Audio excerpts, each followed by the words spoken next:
ਦੀਵਾਲੀ ਜਾਂ ਦੀਵਾਲੀ ਤੋਂ ਪਹਿਲਾਂ ਅਸੀਂ ਦੇਖਿਆ ਕਿ ਕਿਸ ਤਰੀਕੇ ਨਾਲ ਜਿਹੜਾ ਪੋਲਿਊਸ਼ਨ ਹੈ ਉਸ ਕਰਕੇ 에ਅਰ ਕੁਆਲਿਟੀ ਇੰਡੈਕਸ ਖਾਸ ਕਰ ਜੇ ਨਾਰਥਰਨ ਸਟੇਟਸ ਦੀ ਗੱਲ ਕਰੀਏ ਉਹਦੇ ਵਿੱਚ ਦਿੱਲੀ, ਹਰਿਆਣਾ, ਪੰਜਾਬ, ਚੰਡੀਗੜ੍ਹ ਦਾ 에ਅਰ ਕੁਆਲਿਟੀ ਇੰਡੈਕਸ ਲਗਾਤਾਰ ਗਿਰਦਾ ਜਾ ਰਿਹਾ ਜਿਸ ਦੇ ਕਾਰਨ ਲੋਕਾਂ ਨੂੰ ਸਾਹ ਲੈਣ ਦੇ ਵਿੱਚ ਵੀ ਦਿੱਕਤ ਆ ਰਹੀ ਹੈ। हालांकि हर साल ये जिहड़ा है इशू सामने आंदा है लेकिन इस बार एक होर चीज़ देखने को मिल रही है वो है वैदर दे विच कोई बदलाव नहीं होना यानी कि मौसम हले भी दोपहर वेले गर्म है ते टैंपरेचर जिहड़ा है वो घट नहीं हो रहा। कारण की है अते एयर क्वालिटी इंडेक्स की गल करिए बीते दिन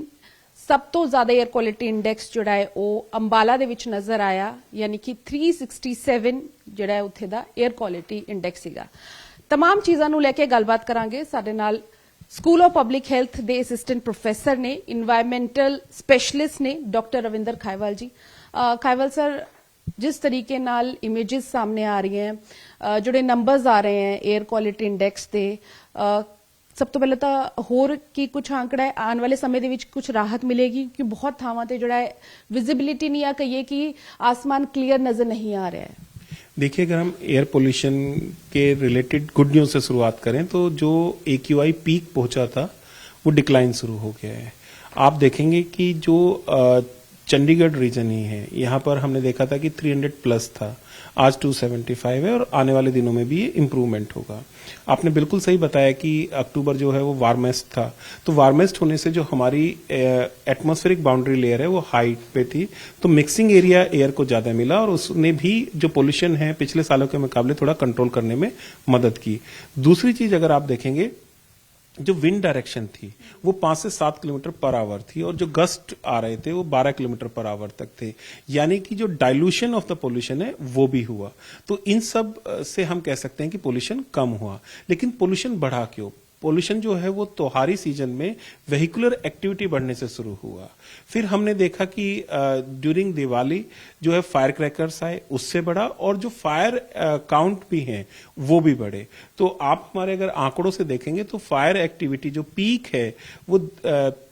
31st की नाइट और 1st की नाइट पहुंची यानी कि उससे पहले जहां आंकड़े 100 से नीचे आ रहे थे हमने उनको 500 से 700 के बीच नोटिस किया। तो ओवरऑल हम कह सकते हैं कि दिवाली के दौरान जो एक पीक आई थी वो हमारी fire activity increase vehicular activity, लेकिन उसके बाद अगर आप देखेंगे शहर के अंदर इस समय भी यानी कि कल और आज वेहिकुलर एक्टिविटी बहुत कम है तो उसने जो है थोड़ा सा पोल्यूशन को डाउन किया है। और अगर विंड हमारी ऐसे ही 5 से 7 किलोमीटर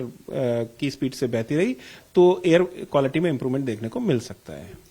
चंडीगढ़ की गल की है सर लेकिन जे हरियाणा, दिल्ली या पंजाब की गल करिए उत्थे हले भी जो एयर क्वालिटी इंडेक्स इन्ना ज्यादा बेटर नहीं होया कहिए कि जी क्वालिटी है वेरी पुअर तो पुअर आ गई है जी। बिल्कुल हमें समझना पड़ेगा कि शहरों का अपना एक पोल्यूशन होता है और वो पोल्यूशन अगर ऑलरेडी पुअर या वेरी पुअर कैटेगरी में है तो उसके ऊपर जो बाकी पोल्यूशन है वो एड ऑन करेंगे और शायद इसीलिए जो एयर क्वालिटी थी वो सर्टेन पीक आवर्स में बेसिकली वी कैन से कि एक्सट्रीम तक पहुंची यानी कि सीवियर तक पहुंची। तो अदरवाइज द पोल्यूशन जो है हमारा दिल्ली के आसपास के रीजन में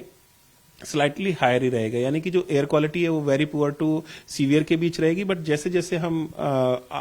बाकी क्षेत्र की तरफ मूव करेंगे तो it could vary from moderate to poor basically. ਆਪਾਂ ਸਰ ਤੁਸੀਂ ਫਾਇਰ ਕ੍ਰੈਕਰਸ ਦੀ ਗੱਲ ਕੀਤੀ ਹੈ, ਪਰਾਲੀ ਦੀ ਗੱਲ ਕਰੀਏ ਉਹ ਕਿੰਨਾ ਕਿ ਜ਼ਿਆਦਾ ਉਸ ਦਾ ਇਫੈਕਟ ਇਸ ਦੌਰਾਨ ਦੇਖਣ ਨੂੰ ਮਿਲ ਰਿਹਾ ਤੇ ਤੁਸੀਂ ਮੇਜਰ ਕਿਵੇਂ ਕਰਦੇ ਹੋ ਕਿ ਕਿੰਨੇ ਫਾਇਰ ਕਾਊंट्स ਦਾ ਜ਼ਿਆਦਾ पोल्यूशन आ रहा है ਤੇ ਕਿੰਨਾ ਜਿਹੜਾ ਹੈ ਉਹ फायर क्रैकर्स ਦਾ है? देखिए अगर हम आंकड़ों के हिसाब से जाएं तो ये पिछले 2012 से लेके 23 तक का डाटा है। ये ब्लू कलर की पीक और जो हरे रंग की आप पीक देख रहे हैं ये पिछले साल का डाटा है और इस साल का जो है वो रेड कलर का डाटा है जहां पिछले साल 1000 से ऊपर फायर काउंट गया था, इस बार 500-600 के बीच रह गया है टोटल। तो ये हरियाणा और पंजाब के लिए हम क्यूमुलेटिव दिखा रहे हैं। जब हम बात करते हैं कि हरियाणा का कंट्रीब्यूशन वो 10% के आसपास रहता है, पंजाब का कंट्रीब्यूशन 90% रहता है, तो यानी कि जो डिक्लाइन है वो पंजाब में सिग्निफिकेंट है। हम ओवरऑल देखते आ रहे हैं कि 2020, 21 और 22, 23 में जो डिक्लाइन हुई इस साल लगभग आप कह सकते हैं कि लगभग 3,000 to 4,000 के बीच अभी तक है, और आने वाले समय में अगर ये 10,000 से भी नीचे रहती है, यानी कि जो पंजाब सरकार का टारगेट था कि वो 75% रिडक्शन लेके आएंगे, तो वो लाइकली पॉसिबल है। ਇੱਕ ਗੱਲ ਇੱਕ ਹੋਰ ਸਾਹਮਣੇ ਆਈ ਸੀ ਸਰ ਕਿ ਜੋ ਪਾਕਿਸਤਾਨ ਵਾਲਾ ਪੰਜਾਬ ਹੈ ਉੱਥੋਂ ਵੀ ਪਰਾਲੀ ਚੱਲਦੀ ਹੈ, ਉਸ ਦੀ ਵਿੰਡਸ ਵੀ ਜਿਹੜੀ ਹੈ ਉਹ ਇੰਡੀਆ ਦੇ ਵਿੱਚ ਆਉਂਦੀ ਹੈ, ਤੇ ਇਹ ਬੜਾ ਜਿਹੜਾ ਇਹ ਕਹੀਏ ਕਿ ਇਸ ਤਰੀਕੇ ਨਾਲ ਮੈਟਰ ਸਾਹਮਣੇ ਆਇਆ ਸੀਗਾ ਕਿ ਸਮਝ ਨਹੀਂ ਆ ਰਿਹਾ ਸੀ ਕਿ ਆਖਿਰ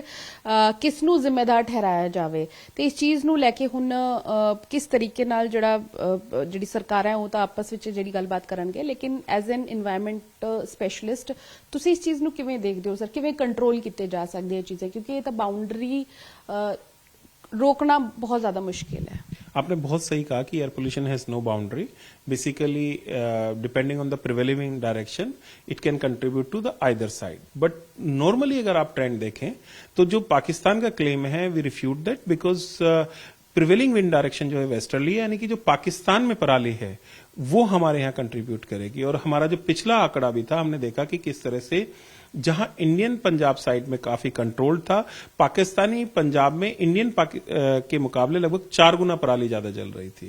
अगर हम बात करें कि अभी की भी, तो depending on the wind direction, और विंड डायरेक्शन फेवर करती है कि पाकिस्तानी पंजाब से हमारे रीजन में पोल्यूशन आएगा। तो हम कह सकते हैं कि जो ये क्लेम है based on the scientific evidence true नहीं है, और but we need to work together. तो उसमें जो इंडिया की तरफ से गुड प्रैक्टिसेस हैं,